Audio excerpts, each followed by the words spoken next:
বাস্তবতা হলো দুনিয়া এমন একটা জিনিস, দুনিয়া নিয়ে আপনি যত চিন্তা করবেন, দুনিয়ার পিছনে আপনি যত ছুটবেন, আপনার এই ছোটা কখনো শেষ হবে না। এটার মধ্যে কোনো শান্তি নেই, এটার মধ্যে কোনো প্রশান্তি আপনার কাছে কখনো আসবে না। দুনিয়া আপনাকে পাগল করে দিবে, কিন্তু এই পাগলামের বিনিময়ে আপনি কিছু পাবেন না। আর সাহাবায়ে কেরামদের কথা চিন্তা করেন, আরবরা ছিল সেই সময় দুনিয়াতে একেবারেই অসম্মানিত, সম্মানিত কোনো অবস্থান তাদের ছিল না।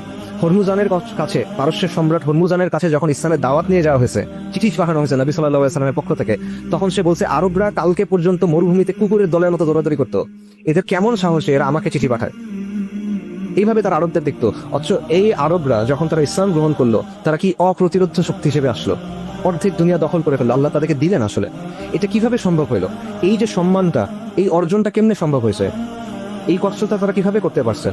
কারণটা হলো তাদের চিন্তাটা, তাদের চোখটা আখিরাতের দিকে ছিল। এই জন্য দুনিয়া তার সামনে এসে গড়ায় পড়ছে, লুটায় পড়ছে।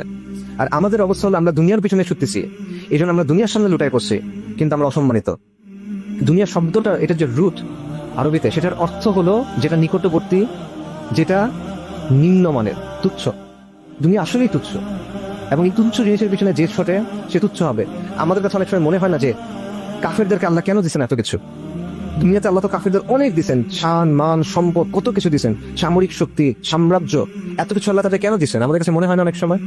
নবী সাল্লাল্লাহু আলাইহি ওয়াসাল্লাম উত্তর দিচ্ছেন, উনি বলছেন দুনিয়ার মর্যাদা যদি আল্লাহর কাছে একটা মশার ডানার সমান হইতো, তাহলে আল্লাহ কাফেরকে এক ফোঁটা পানি দিতেন না।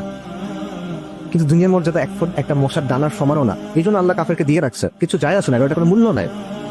দুনিয়ার আখিরাতের অবস্থা হলো, নবী সাল্লাল্লাহু আলাইহি ওয়াসাল্লাম বলছেন যে আল্লাহ কসম, যে আখিরাতের তুলনায় দুনিয়ার অবস্থা হলো, তোমাদের মধ্যে কেউ সমুদ্রে একটা আঙ্গুল ডুবালো, তারপর সে আঙ্গুল এনে দেখুক এখানে কতটুকু পানি লেগে আছে। এই যে সমুদ্র, এটা হলো আখিরাত। আপনি আঙ্গুল ডুবানোর পরে হাতে যেটা লেগে থাকবে, এটা হলো দুনিয়া। এই হলো দুনিয়ার অবস্থা। কিন্তু আমরা এই দুনিয়ার পিছনে ছুটতেছি। আমার হায়াতুদ দুনিয়া ইল্লা মাতাউল গুরুর। এটা ছলনার একটা জিনিস, যেটা বাইরে থেকে দেখতে খুব ভালো লাগে, কিন্তু ভেতরে কিচ্ছু নাই, ভেতরে কোনো প্রশান্তি নাই। বাইরের থেকে চকচকে, জাঁকজমকপূর্ণ, টানে আপনাকে, কিন্তু শেষ পর্যন্ত তা থেকে ক্ষতি ছাড়া কিছু দিতে পারবে। এবং দুনিয়ার জিনিস আপনি যত খুঁজবেন, যত দৌড়াবেন, কোনো তৃপ্তি আপনার আসবে না। নবী সাল্লাল্লাহু আলাইহি ওয়াসাল্লাম বলছেন যে বনি আদমকে যদি দুটা উপত্যকা দেয়া হইতো, স্বর্ণ ভর্তি, মানে বিশাল ময়দান ভর্তি শুধু সম্পদ, স্বর্ণ, বনি আদম সন্তুষ্ট হবে না। সে তৃতীয় একটা চাইবে। বনি আদমের পেট একটা জিনিস দিয়ে ভরবে, এটা হলো কবরের মাটি, আর কোনো কিছু দিয়ে এটা ভরবে না।